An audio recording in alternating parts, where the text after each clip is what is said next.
He's wrapped around the... Holy cow. Sorry, guys. All right, there's a sheepshead. Has to be at least 12 inches. Actually, 14 inches. That's actually a really good size one. Put it down lower. Okay, there you go. No, that's a bite. That's a bite. I got something. Pretty good size. Feels good. Let's see. He's fighting, taking some of my drag out. Yeah, it's a good size one. Let's see if we could see him. Oh man, that's a monster.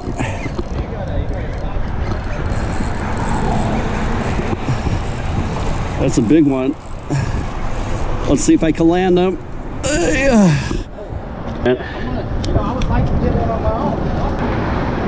Good size.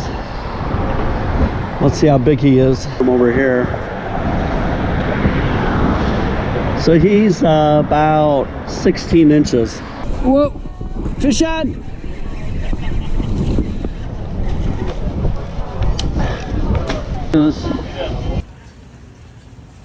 Here. Dad, I caught you. Oh wow. Let's see if it's a keeper. Let me see. Nice job, Jeff. Bon appetit. The sheepshead is one of the best tasting fish out of Tampa Bay this time of the year. Thoroughly enjoy it. Just fillet it, blacken it, and you're all set. All right. So this is Jay Reed with Fishing Buddy Adventures. I'm the creator of this channel, and I am putting out a video today on how to catch sheepshead, what you need to know, the most common mistakes people make. And if you follow this, you will have great success. So I'm going to start out, and I'm going to run through this pretty quickly. Number one, you want to know what the tide is. Okay, the tide right here is depicted in a site called tidesforfishing.com. You could put in the area that you're fishing, the date, and then right here is a representation of the different times of day. And the more fish that show up in the icon, the better is the fish. When you're fishing for sheepshead, 2 hours before and after high tide is when I do my fishing for them. Why? Because as the tide rises, the oyster beds are covered. That's where they're able to find food, along with near bridges. You have pilings that support the bridges. On those pilings are barnacles. On the barnacles, sheepshead love barnacles. They have 2 teeth in the front of their mouth, and they scrape the barnacles off, and then you look deep inside their mouth, and they have molars that crush the barnacles. This is what they eat. Crazy, right? In addition, though, here are a few other baits that you'll find that they eat. Bloodworms. They absolutely love bloodworms. You find them in the ocean at low tide. You could pull them out, but let me tell you, they will bite you, and they are not very friendly. Okay. What else do we have? We have mud crabs. So if you want to get your own bait, you can. This is what they look like. And you know what?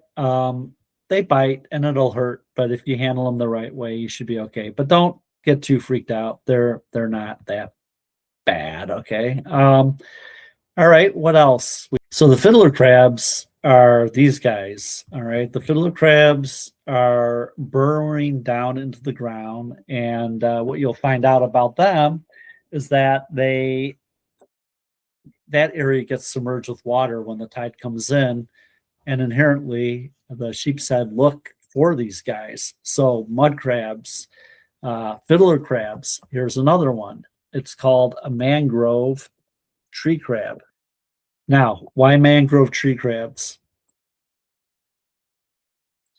Because the mangroves at high tide are touching the water. These guys are on the branches. On occasion, they fall in. And let me tell you, the sheepshead will destroy these. They absolutely love these. These are actually probably better than mud crabs and probably better than fiddler crabs. But here's the thing. You want to match the hatch.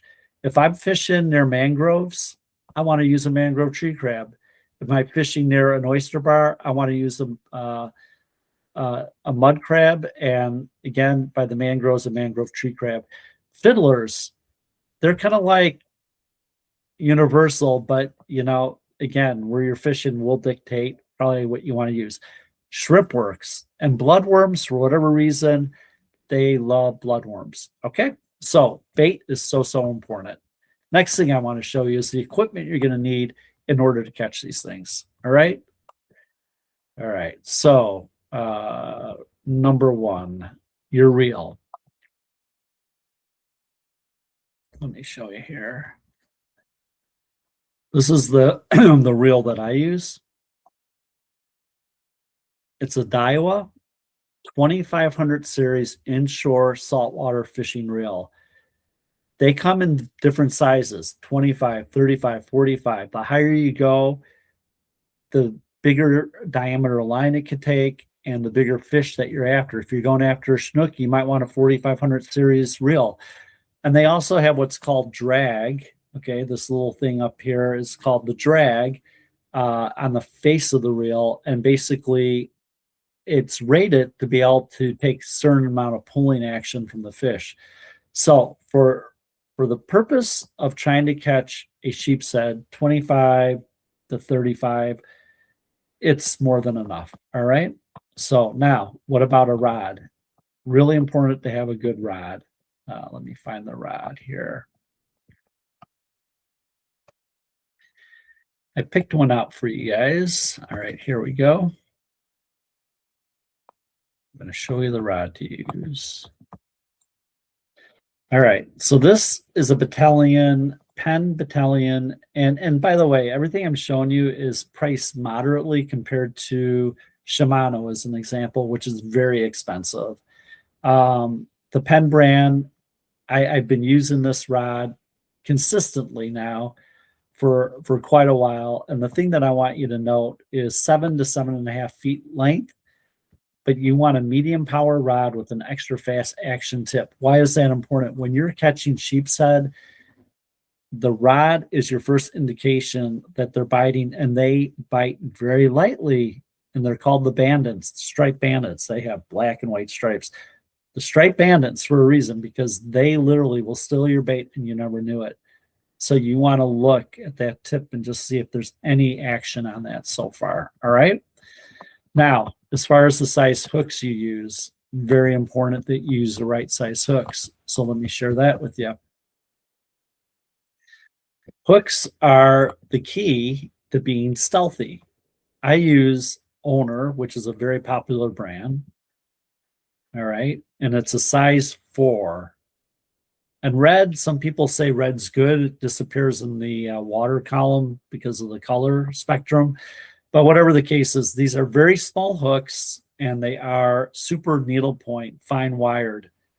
I almost treat these like consumables, because number one, if you are hooking a bait like a mangrove, tree crab, a mud crab, a fiddler crab, the narrower the hook, it's going to do less damage to the body, and the bait will stay alive longer. All right. So size 4 is smaller than a size 1. That's the numbering convention. But don't confuse this with hooks that you see a 4/0. Those are called 4/0, 1/0, 2/0, 3/0, 4/0.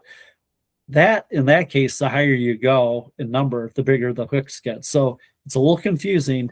Just remember, just 4, not 4/0, 4, okay? Now, the line is equally as important. So let me show you the line that you want to use. And this is the line that I find to be pretty good. I don't see it break